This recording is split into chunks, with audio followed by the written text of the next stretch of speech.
Greetings and welcome to this episode of Bring It On. My name is Bob Hayes and I'm going to be your host for today's episode. And as always, we start every show and we end every show with the same thing.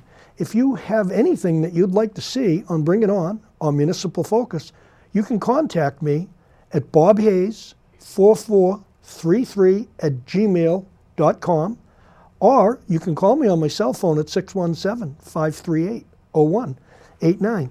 Today we're going to feature a new group that's called the Whitman Hanson Supporters of Schools. And I have one of their founders with me, Mr. Chris George. Chris, how are you? Bob, good to see you. Chris, I know you contacted me and we've talked to each other and we have a sort of a same passion. We're both big supporters of schools. I mean, everyone knows I'm the chairman of the school committee and also the host of this show.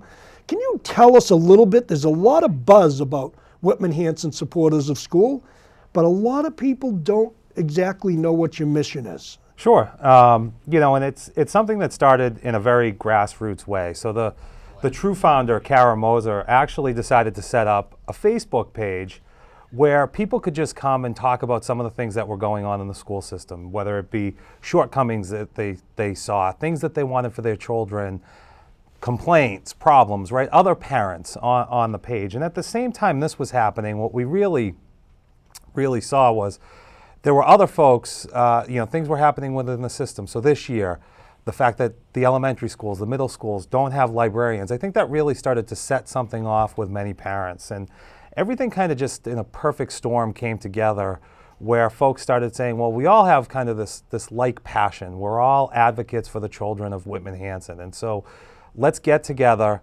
Let's see what we can do. Let's advocate for perhaps the weakest link in our society, those that don't have a voice. And that are the children that are in our school system today. So we decided to get together.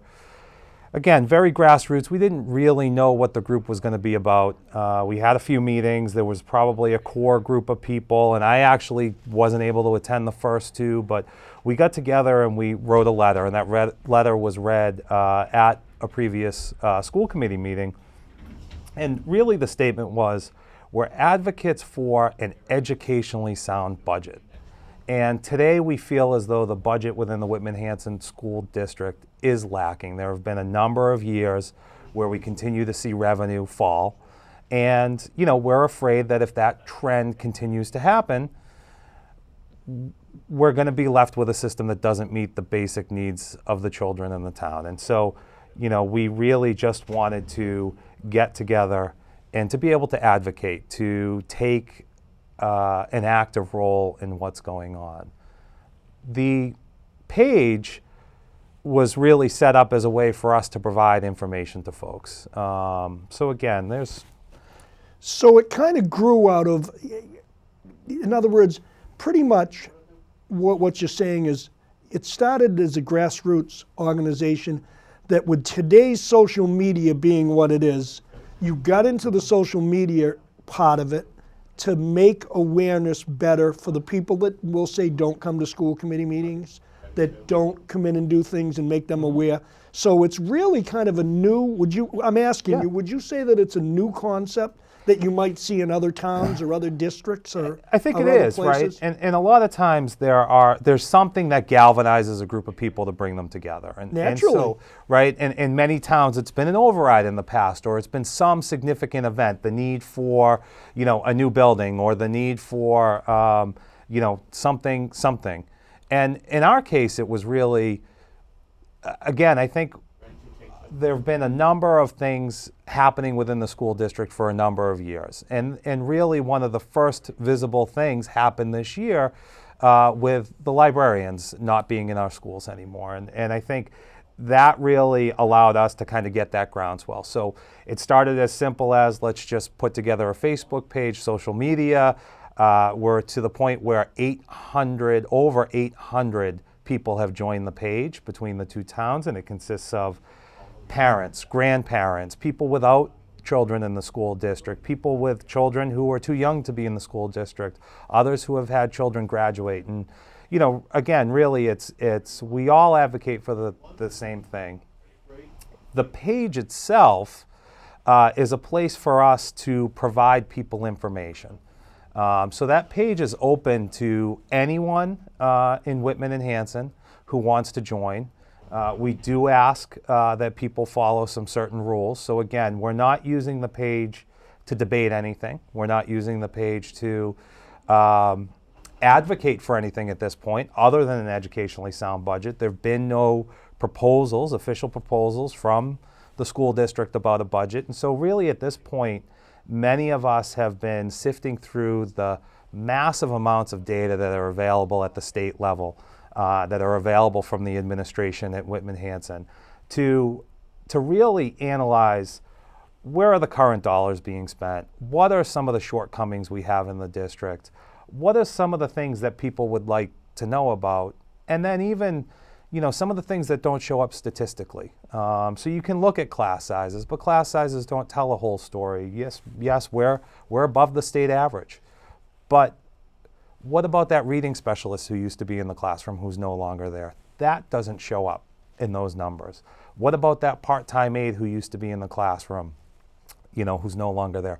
Those are the things that I think don't show up in those numbers that people aren't aware of. And someone who maybe has a student in high school would say, well, back when my child was in the elementary school, it was fine. And when they needed help with reading, there was someone there. Well, that's not available necessarily anymore in all cases. And that's something that doesn't show up in those numbers. And so that's the type of information that we're trying to put together, that we're trying to advocate for, to say, these are the things that we've lost as a district. These are the things that are important. And these are the things that we feel should be within, the next budget. So again, from our perspective, at this point, I don't know what that budget is. We would like to ask for everything. We know that, the school committee, the administration, they can't ask for everything. We're reasonable people. I think that's really important, right? But we also need to advocate for the children, and what we see and the trend that we've seen, we don't feel that we can let continue. And so we wanted to provide a place for people, like-minded people to get together and to come up with different ways where they can be involved. So branching off of your mission statement, we've kind of gone down the whole road with where what you're doing and what you're trying to get to and how you're trying to get there, and you've thrown a lot of things in. So let's pick that apart a little bit.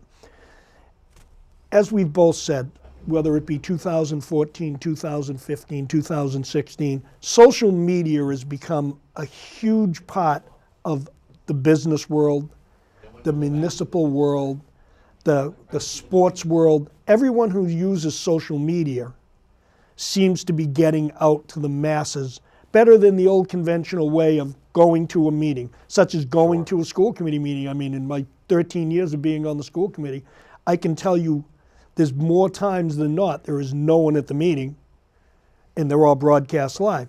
And there were some times when it even said, stop broadcasting live and force the people to come, and that didn't do any good either. Right. So consequently, I think part of your mission, and correct me if I'm wrong, is to use social media to your advantage, to advocate for schools, whether it be budgets, whether it be programs, whether it be like this evening when I leave after we film the show, I'm going to a basketball game at the varsity basketball game at Whitman Hanson. So all of those things, if it gets out better on social media, and we're seeing bigger attendances at lots of things because of social media. So that really is your total mission statement. Right. And then off of that, now there's been a little bit of confusion or maybe, back and forth, as you said in your statement, that people are not using the site to debate. Sure. A lot of sites in social media are not information only. They turn into debating sites. Right. And I understand there's been a little bit of confusion, I'll say, as to what the site should be, and some people have been removed, and they weren't happy about that. And they were people on both sides of this coin. Absolutely. Could you just touch on that so, again, Sure. the viewers will know? I want it to be plain and simple and clear why you don't want debate. It's not because you're trying to hide anything, Right. I would say. No, and I think there's a couple of pieces to that puzzle. There are plenty of available Facebook sites today where people can go and debate these issues. Hanson Political Forum is one, Whitman Pride. There are a number of town sites where people can have the back and forth. We're providing information at this point, and we're taking a lot of time. There are probably, say, 10 to 15 core members who have been spending a lot of time looking at data and trying to put things out there. And what we want to be careful of is we don't want any misinformation or bad data coming from us. And in a situation where things start to get debated, that can certainly happen. We're not controlling what's coming out. We can't fact check as fast as people are putting things out in the comment section. And we all have full-time jobs, right? This is a group of parents, a group of concerned people, concerned citizens doing this. And so it's really important that we get the information correct. And so the information we are putting out there is fact-checked. It's coming straight from the Department of Education, other mass government websites, the administration, if we need to clarify anything. We're doing our homework, and we want to make sure that we continue to do that. Again, the other piece of that is there are other sites where debates can happen. We're not afraid to debate anyone about anything, but there's also a contingent of us who feel that social media isn't the best medium for that. If folks really want to question some of these numbers, if they want to question the budget, the appropriate places to do that are at the budget meetings that the school committee has scheduled for the school budget. And those are already on the calendar, February 3rd and February 24th and March 16th. So we invite everybody to attend. We've got those dates out on our website. I know that they're out and available on the Whitman Hanson Regional School District website. And to us, those are the places where those debates should happen. Again, the information that we're providing is very factual. We've been fact-checking it. We're just trying to ensure that we're not providing anything that's not correct. We're not misleading anybody. And we have a certain mission statement, right? We believe that the current budget isn't adequate for our mission, which is an educationally sound budget, which is protecting, that group of our population that needs an advocate. And we are providing information that is in line with that. And that's what the Facebook site is for, and we just want to ensure that it stays that way. So we've asked folks when they come on, if they want to question the information, if they want clarification, to just message the administrators of the page. We also have an email address, whitmanhansonsos@gmail.com, and we encourage people to reach out to us in that medium, but we ask them not to do it via the comment section. Social media, we can't monitor it 24 hours a day. And so for those folks who couldn't follow those rules, we've elected to remove them. Again, I think at the beginning, there was some question about who could join the group. And while we figured out exactly what the group wanted to be, we did mark that page as private and closed so that we could see who was trying to join and we could decide how we were going to use that social media page. But within a couple days, we just made that a public group. Anybody can join. And again, as long as you follow the rules and don't start a debate, there's no reason that folks can't see everything. So to go over it again, so there's no confusion, because I know there was confusion because I've had people contact me directly because I'm the chair of the school committee and say, Bob, this is closed. This is not transparent. One person called me and said, this is a joke. And I said, no, I believe these people are the real deal. If you should see something on the Whitman Hanson Support Our Schools page that you think is incorrect information, do not debate it in the comment section. Just please send a message to the administrator. Correct. Just please reach out to us again. That email address is posted on the page. You can use Facebook to message the administrator of the page. There's a few folks who have administrative capabilities, and we'll look at those numbers, we'll take that in, we'll answer your questions, we'll tell you where the sources came from so that you can see it yourself. And if we need to fix something, we'll fix something. There's no There's no hidden agenda here. We've made our mission statement clear. We read our letter at the school committee meeting. We are advocates for a budget that is, quite frankly, most likely bigger than what we have today, right? With new programs or with reinstating programs, we recognize that will probably mean that the schools will need an increase in revenue, and we support that. Again, we haven't seen an official budget from yourselves. We're waiting for the February meetings just like everybody else. And the other thing I guess I'd want to make clear is we definitely want to work together with the school committee, with the administration, with the principals in the buildings and the teachers in the buildings to meet our mission. That doesn't mean that we're a part of the school committee. That doesn't mean we're a part of the administration. And that doesn't mean we're always going to see eye to eye. But we're reasonable people. And we understand that there are a lot of things that you want that you can't ask for, because you look at the tax base that we have, we look at the budgets and we say, well, this is the compromise that we have to make. We're the same way. I'd tell you to ask for $7 million tomorrow if I could, right? But we understand that that's not feasible. That's not something that we as a town, be it Whitman, be it Hanson, can really support, financially support. But we want to make sure that we're asking for what the kids need. And I think that's really important. And there are going to be times where you may disagree whether or not that's needed, and we'll be at those budget meetings to advocate for the children of the district, and we'll work together to come to what's reasonable for the towns and what's reasonable for the schools. And I think that's really important.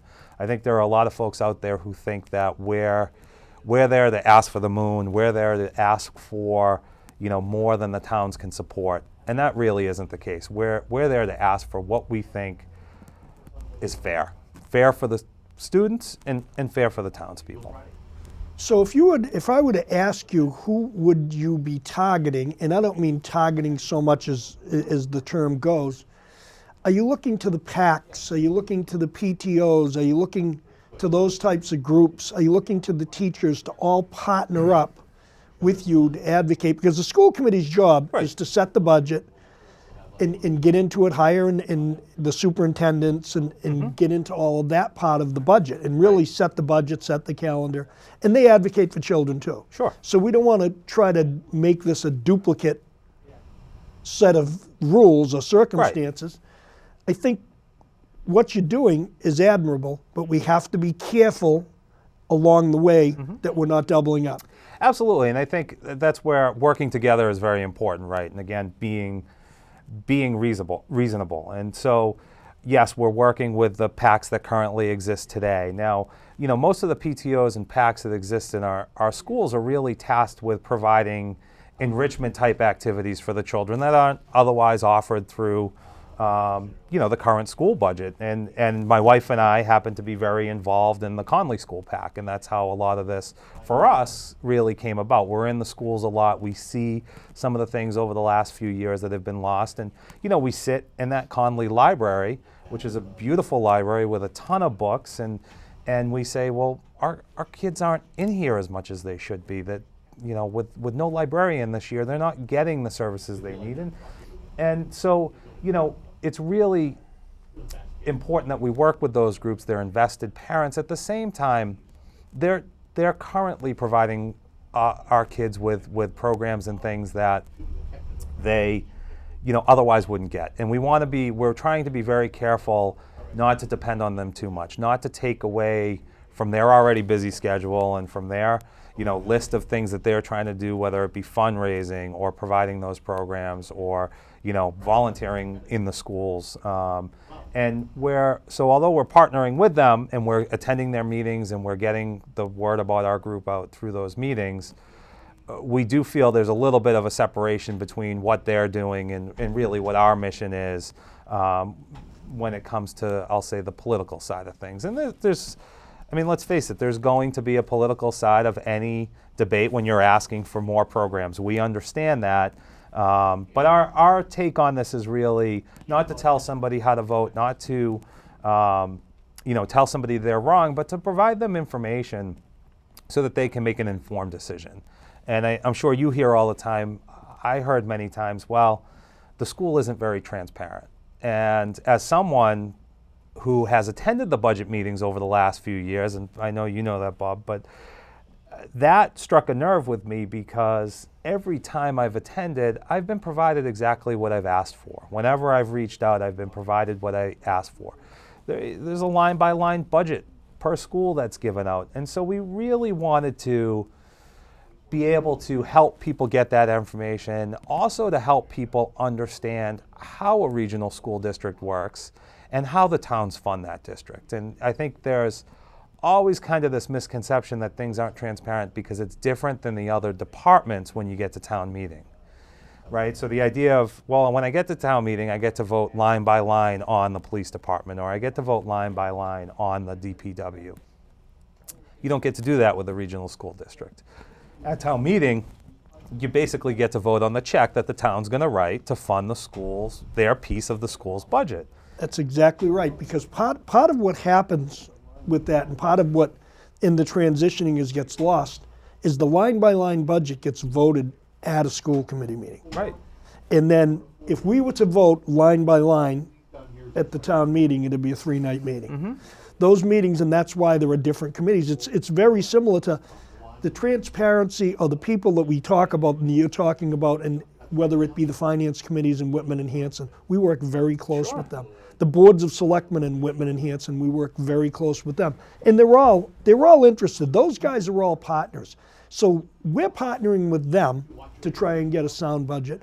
And you're working closer to the schools and the PACs and the PTOs. And it sounds like this will be a good union so everybody gets a little bit more information. It gets out to the people that, because I know I've looked at different things that Support Our Schools has been doing. And even right to your meetings, you'll have people that say, I can't come on this date, I can come on this date, I can't come on that date. And that's important. Right. That's important that those people are there that care. And I think, getting back a little bit to the transparency issue, one of our goals is to help distribute the information that you're already providing. But for those people who aren't coming to the meetings, for those people who haven't had the background, for instance, that I've had. So I grew up in a household where in Rockland my dad was chairman of the school committee and he was on the finance committee. And so I grew up with the terminology, the language, and going to school committee meetings and understanding the budget. And so when I moved into Whitman Hanson, first into Hanson and then into Whitman, and I started to get involved in trying to understand what the schools were doing, even that was different because it was a regional school district and it wasn't easy. And I think people can be intimidated by that. And so, the core group that's there, we've taken the time to try to learn that, to try to understand what's going on, and so that we can be another voice to answer questions, to provide information, to even maybe more importantly, think about the information that you're providing and stepping back and saying, okay, as a citizen, as a parent, what does that information mean to me? Can I provide that information in maybe a slightly different way that might resonate a little bit differently, that might reach some people that otherwise wouldn't have been reached, that may say, oh, well, that makes sense. And really, that's what we're trying to do. We're trying to get the information out there. We're not creating information. We're not doing anything. We're just taking what's available to us and putting it out there. And I think, at least my opinion is, again, any of the times that I've personally asked for information, it's been 100% provided to me. And sometimes it takes a little digging, right? I mean, state websites aren't the easiest to use. The information sometimes is provided in a way that's not maybe applicable to what we want to provide or what we want to do, or there's extra stuff in there that we need to really kind of get into and scrape out. But we're really excited to be a place where we can help provide that information. And so when we talk about partnering, we're not doing anything new. We're here to help get the message out, and we're here to advocate and be part of this process that already exists. And that means showing up to the budget meetings. That means questioning some of those line items. That means saying, hey, you don't have enough in here, or why is this over here? So we're not always going to see eye to eye. We're not a part of the school committee. This is something that was completely grassroots. This is not something that really started within the schools. This is something that started with citizens, with parents, And we're here to partner with really anyone in the two towns to help get that information out. Well, it sounds like you guys have done your homework. You're got quite a few members and quite a few people that are advocating and moving forward with it. And I hope to see all of this group come forward and come to the meetings and be advocates for school, because it's very difficult. A regional school budget is very different than a single town school budget that the school committee brings to the selectmen and they go over it together. A regional school committee obviously is two towns working as one in a community as a school district, and it works much differently. Sure. Because we share buildings, we share tons of different things, and certain people get into the semantics of, well, why did this happen there and that happened there? This building's older than that one and that one's older than this one. And all of that information, if you share it, especially, a lot of times it's much easier, because you brought up the fact that people get intimidated by coming to meetings. They don't know about a certain subject and it's hard. It's kind of like getting you to the show and getting somebody here to sit with you. They all get nervous and they get stage fright. And I understand that. Sure. Because you've got 10 people at a school committee meeting and a superintendent and a bunch of other people that are there disseminating information. And it's difficult to get up and ask the hard question, because a lot of people think, well, maybe I don't want to look like, I'm doing it in a fashion that's not applicable to how we're going to move forward. So being on the ground, being out in classrooms, being what you are doing is going to help. There is no question. Chris, it's been an interesting 30 minutes. It's a lot different than a lot of the different shows I've done, and I've done quite a few. And we're wrapping it up. If you had something that you'd like to tell the people about Whitman Hanson, support our schools, what would you say? Sure. And I'm only going to let you have about a minute. Sure. Because we're getting right to the bottom of it. The most important thing is come to the website, get the information for yourself, do your research, and if you have any questions, reach out to us, reach out to Bob, reach out to the administration, reach out to your selectmen, your town administrators. And if you're not comfortable doing that, find me on Facebook, reach out to the group. That's what we're here for. We're here to provide information. We're here to advocate for the children. If you've ever thought you were missing something, if you ever thought your children were missing something, you reach out to us and let us know. And we're happy to take that information, put it together, and be the advocates. Chris, thank you very much. Thanks. Ladies and gentlemen, as always, Bring It On is a show that is for you, so you can see the different things that are going on in the towns, whether it be something to do with the schools, something to do with politics, something to do with anything that's going on in town. We try to keep it interesting, so if there's anything that you'd like to see on Bring It On, please contact me at bobhayes4433@gmail.com, or you can call me on my cell phone at 617-538-0189. We will be coming up with a bunch of different shows as WHCA is putting on their thinking cap and doing a fabulous job with thinking about new things. We're going to be doing a bunch of shows on drug abuse and opioid abuse. As you all know, that's a huge, huge thing on the South Shore and the North Shore and the Cape and the islands. So we're going to be doing that. If there's anything, we'd love to have anyone that's had any experience with that. I mean, we all know someone who's had overdoses or problems in these towns. We'd love you to come on the show. We appreciate your input. We're going to be changing things up here at WHCA. They're doing a fabulous job, and we can't do it without your input and without you people watching and without you contacting us. So please, contact us at my email address or at my cell phone. Again, thank you for watching. We appreciate your input, and stay tuned for another episode of Bring It On.